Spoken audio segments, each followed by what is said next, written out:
Assalamualaikum. Selamat datang di channel kami Jejak Gaib.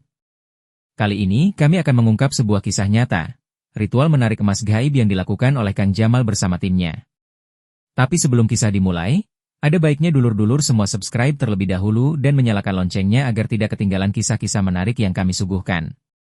Dengan melakukan subscribe channel ini berarti dulur-dulur semua telah membantu kami mengembangkan channel ini. Semoga dulur-dulur yang sudah subscribe diberikan kemurahan rezeki oleh Allah Subhanahu wa Ta'ala. Amin. Semua nama tokoh dan tempat sengaja kami samarkan, untuk menghindari hal-hal yang tidak diinginkan. Kisah ini bermula pada tahun 90-an. Tokoh yang menceritakan kisah nyata ini adalah Kang Jamal, warga kota Serang, Banten. Suatu hari di tahun 90-an, dia ditelepon oleh Kang Mahdi, teman sepermainannya yang merupakan salah satu ahli supranatural. Dalam percakapan telepon itu, Kang Mahdi menceritakan bahwa dia menerima tawaran dari seseorang di Lampung bernama Andi, untuk melakukan penarikan emas di salah satu tanah perbukitan di Teluk Betung, Lampung. Kang Mahdi mengajak serta Kang Jamal untuk melakukan ritual penarikan emas di wilayah itu. Tugas mereka hanya melakukan ritual menarik emas gaib saja. Segala perlengkapan ritual disediakan oleh Andi. Dan mereka nanti akan mendapatkan bayaran setelah berhasil menarik emas gaib itu. Kang Jamal yang memang gemar melakukan ritual penarikan barang-barang pusaka pun seketika menerima tawaran itu. Esoknya, Kang Mahdi dan Jamal pun berangkat ke Lampung dengan mengendarai motor. Selama perjalanan dari Serang ke Lampung tidak ada gangguan sama sekali hingga mereka tiba di Teluk Betung. Sebelum melanjutkan perjalanan, keduanya mampir dulu ke rumah mertua Kang Mahdi. Kebetulan istri Kang Mahdi merupakan warga Lampung. Mereka pun menginap sehari di sana. Kang Mahdi kemudian menghubungi Andi dan mengabarkan bahwa mereka sudah berada di Lampung dan menginap di rumah mertuanya. Keesokan harinya, Andi dating ke rumah Kang Mahdi menggunakan mobil bersama sopirnya. Saat bertamu itu, Andi kembali menjelaskan bahwa emas gaib yang dia minta untuk ditarik itu berbentuk teko. Andi kemudian pun mengatakan ke Kang Mahdi bahwa persyarat yang dibutuhkan yakni kembang kantil, kembang 7 rupa dan minyak japaron sudah disiapkan. Setelah berbincang-bincang sambil menenggak kopi panas, Andi pun mengajak Kang Mahdi dan Kang Jamal untuk langsung ke lokasi. Keduanya pun bersiap-siap, lalu kemudian berangkat menggunakan mobil Andi. Setelah menempuh perjalanan yang cukup melelahkan, akhirnya mereka tiba di lokasi perbukitan yang dituju sekitar jam 11 malam. Mereka kemudian turun dari mobil dan berjalan kaki ke tengah perbukitan. Perjalanan memakan waktu sekitar setengah jam. Tiba di lokasi, Andi dan sopirnya tidak ikut ke tempat di mana Kang Mahdi dan Jamal akan melakukan ritual. Andi menunggu di tempat lain masih di sekitar perbukitan itu. Di tempat itu, persyaratan pun dikeluarkan dan ditata oleh Kang Mahdi dan Kang Jamal. Dupa dinyalakan di lokasi. Kang Mahdi dan Kang Jamal pun mulai melakukan wirid untuk menarik emas gaib itu. Saat sedang khusyuk melakukan wirid, tiba-tiba, Kang Jamal melihat ada cahaya yang jatuh di depannya tak jauh dari sesaji yang ada di depannya. Sejurus kemudian cahaya itu hilang dan terlihatlah teko emas di depan mereka. Kang Jamal dan Kang Mahdi tetap melanjutkan wirid. Setelah sampai pada batas yang harus dibaca, mereka pun berhenti wirid. Kang Mahdi lalu mengambil teko berwarna keemasan itu dan diserahkan ke Andi yang sudah menunggu. Setelah itu, Kang Mahdi dan Kang Jamal diantar pulang ke rumah mertua Kang Mahdi karena tugas mereka menarik barang itu sudah selesai. Setelah mengantarkan keduanya, Andi langsung beranjak pergi dan pulang. Sehari kemudian, Kang Mahdi dan Kang Jamal pulang ke Banten karena sudah selesai. Selang beberapa hari setelah penarian emas gaib itu, Andi melepon Kang Mahdi. Dia mengatakan bahwa teko yang sebelumnya dia ini terbuat dari emas itu ternyata berubah jadi kuningan sari. Kang Mahdi tidak mengerti sama sekali. Kang Mahdi hanya menjawab tidak tahu, karena tugasnya hanya mengeluarkan saja sari alam gaib. Kang Mahdi dan Kang Jamal pun kembali melakukan aktivitas biasa. Tapi 8 bulan kemudian, Kang Jamal yang sedang menunggu warung di rumahnya, tiba-tiba didatangi seseorang yang mengaku dari Jampang Surade. Pria misterius bernama Asep itu datang dan menanyakan apakah benar ini rumah Kang Jamal? Jamal pun menjawab iya. Heran dengan kedatangan tamu yang tidak dikenalnya, Jamal pun bertanya kepada Mang Asep apa maksud dan tujuan kedatangannya. Asep pun bercerita bahwa dia sebenarnya mencari seseorang bernama Abah Yayan yang ada di Rangkas Bitung. Namun saat tiba di rumah Abah Yayan, orang yang dimaksud tidak ada karena sedang keluar rumah. Keluarga Abah Yayan menyarankan agar Mang Asep pergi ke kota Serang untuk menemui seseorang bernama Jamal. Mang Asep juga diberi alamat rumah Jamal. Mendengar cerita orang yang ada di hadapannya, Kang Jamal mulai pun hanya manggut-manggut. Dia sudah mulai bisa menebak maksud kedatangan Mang Asep itu meski belum jelas. Setelah mulai agak terang duduk masalahnya, Kang Jamal meminta Mang Asep menceritakan maksud dan tujuannya secara lengkap. Dia kemudian mulai cerita maksud kedatangannya jauh-jauh dari Jampang Surade. Menurut Mang Asep, di sebuah bukit di Jampang Surade diyakini ada harta karun yang terpendam. Masyarakat meyakini harta karun itu berupa emas yang sudah jadi dan tersimpan dalam sebuah peti besar. Tapi titiknya tidak bisa dideteksi dan hanya bisa diketahui dengan cara gaib. Mang Asep tiba-tiba mengeluarkan bungkusan plastik hitam yang isinya tanah sebesar genggaman tangan. Tanah itu berasal dari bukit di Jampang Surade yang ia ambil dan dibawa ke Banten. Asep juga mengungkapkan bahwa dia mengambil tanah itu tidak langsung dengan tangannya, tetapi dengan media bambu. Caranya bambu diruncingkan lalu ditancapkan ke tanah bukit itu. Tanah yang berhasil ambil dengan bambu itu lalu dimasukkan ke dalam plastik. Mendengar penjelasan dari Asep, Kang Jamal pun sudah paham secara utuh maksud kedatangan Asep. Dia pun segera berkemas dan mengajak Asep untuk bertolak ke Rangkas Bitung untuk bertemu timnya di sana. Tujuannya adalah rumah Abah Sofa.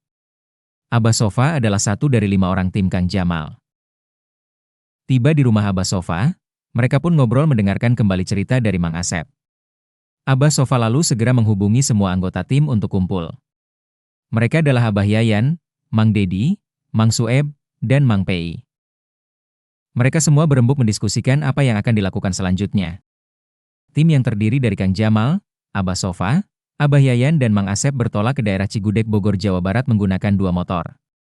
Mereka berboncengan, tujuannya adalah rumah Abah Usin, tokoh penting lainnya dalam kisah ini. Abah Usin adalah sosok supranatural yang memang ahli dalam hal tarik-menarik barang gaib. Tiba di Abah Usin sekitar jam 1 siang. Kebetulan orang yang dituju ada di rumah. Lokasi rumah Abah Usin berada di perkampungan yang kontur tanahnya berundak-undak. Rumah itu cukup besar. Di samping rumah ada musola kecil berukuran sekitar 6 x 3 meter. Di dalam musola itu ada kamar kecil berukuran 2 x 3 yang temboknya dilapisi kelambu. Kembali ke Kang Jamal dan kawan-kawannya, mereka berdiskusi dengan Abah Usin dan menceritakan duduk masalahnya. Kang Jamal dan rombongan meminta agar Abah Usin menerawang tanah yang dibawa dari Jampang Surade oleh Mang Asep. Apakah harta karun di Jampang Surade itu masih ada atau tidak? Abah Usin dengan seksama mendengarkan penjelasan yang diterjemahkan oleh mertuanya. Disclaimer terlebih dahulu, bahwa Abah Usin memiliki kekurangan fisik yakni kurang bagus pendengarannya. Karena itu, obrolan diterjemahkan oleh mertuanya. Abah Usin mengangguk tanda mengerti. Mang Asep kemudian menyerahkan tanah yang dia bawa dari Jampang Surade. Abah Usin mengambil tanah tersebut. Dia lalu beranjak membawa tanah itu ke kamar gelap yang ada di dalam musola yang diceritakan di awal tadi. Tak lama kemudian, Abah Usin keluar dari kamar gelap itu, lalu duduk kembali di ruangan tamu bersama Kang Jamal dan rombongan. Dia menjelaskan bahwa berdasarkan penglihatan gaibnya, dia melihat bahwa harta karun itu masih ada di sana. Mendengar penjelasan Abah Usin, Kang Jamal dan rombongan sangat lega. Mereka sumringah dan mulai merencanakan langkah selanjutnya. Abah Yayan kemudian bertanya ke Abah Usin apakah barang gaib itu bisa ditarik dari sini? Abah Usin menjawab bisa. Abah Yayan bertanya lagi, apa saja persyaratannya? Abah Usin lalu minta disediakan kembang kantil, kembang 7 rupa, dupa, kain satin warna kuning dan bendera merah putih ukuran provinsi atau 120 x 180 cm. Setelah menerima penjelasan Abah Usin, Jamal dan yang lainnya segera pamit pulang. Mereka kembali berkumpul di rumah Abah Sofa untuk berbagi tugas menyediakan persyaratan yang dikatakan Abah Usin. Kang Jamil mendapat tugas menyediakan kain satin seukuran dengan bendera merah putih ukuran provinsi. Setelah semua persyaratan komplit, Kang Jamal dan timnya kembali ke rumah Abah Usin. Mereka tiba di rumah Abah Usin sekitar pukul 8 malam, dan langsung menyerahkan semua persyaratan ritual yang sudah disiapkan. Abah Usin mengatakan bahwa ritual penarikan emas gaib itu akan dimulai pukul 12 malam nanti. Sambil menunggu waktu, Kang Jamal dan rombongan bersantai sejenak menikmati kopi dan gorengan yang disediakan tuan rumah. Tepat pukul 12 malam, Kang Jamal dan yang lainnya disuruh oleh Abah Usin untuk masuk ke musola tepat di depan pintu kamar yang tertutup yang ada di dalam musola. Dupa, kembang kantil, kembang 7 rupa, kain satin dan bendera merah putih sudah diletakkan sebelumnya oleh Abah Usin di kamar tersebut. Suasana musola sangat gelap. Tidak ada satupun cahaya di dalamnya. Saking gelapnya, masing-masing dari mereka tidak bisa melihat satu sama lain. Kemudian ritual pun dimulai dengan dipimpin Abah Usin. Mereka mulai membaca wiridan yang telah diberikan oleh Abah Usin sebelumnya. Di tengah wiridan itu, sekitar pukul 2 malam, Kang Jamal mendengar ada sesuatu yang berat yang jatuh di dalam kamar yang tertutup rapat itu. Dari bawah pintu tiba-tiba keluar cahaya yang sangat terang. Abah Usin dan yang lainnya tetap meneruskan wirid sampai bilangannya selesai. Setelah itu, Abah Usin berdiri dan meminta semua orang berdiri pula. Abah Usin membuka pintu kamar yang sejak dari awal tertutup. Saat dibuka, suasana kamar itu sangat terang. Sumber cahayanya bukan dari lampu, tetapi berasal dari sebuah benda yang ada dalam gelas di salah satu sudut kamar. Pak Jamal dan yang lainnya melihat di kamar itu ada sebuah benda seperti peti, berada di atas kain satin sementara di atasnya bendera merah putih yang sebelumnya diserahkan ke Abah Usin. Aneh tapi nyata, peti itu tidak ada sebelumnya. Kain satin dan bendera merah putih sebelumnya ada di lantai. Saat yang lain sibuk memerhatikan peti yang tertutup bendera merah putih itu, Kang Jamal lebih fokus melihat sumber cahaya yang ada di dalam gelas. Bentuknya seperti permata, ukurannya sebesar telur ayam kampung. Setelah lama memerhatikan peti dan sumber cahaya dari permata itu, Abah Usin mengajak semua orang keluar dari kamar itu menuju rumah Abah Usin yang jaraknya beberapa langkah. Setelah sampai di rumah, mereka berkumpul di ruang tamu. Di sana sudah ada mertua Abah Usin, si penerjemah. Abah Usin mulai berbicara. Katanya, barang yang ada di kamar itu diantarkan oleh seorang nenek-nenek yang berasal dari Jampang Surade.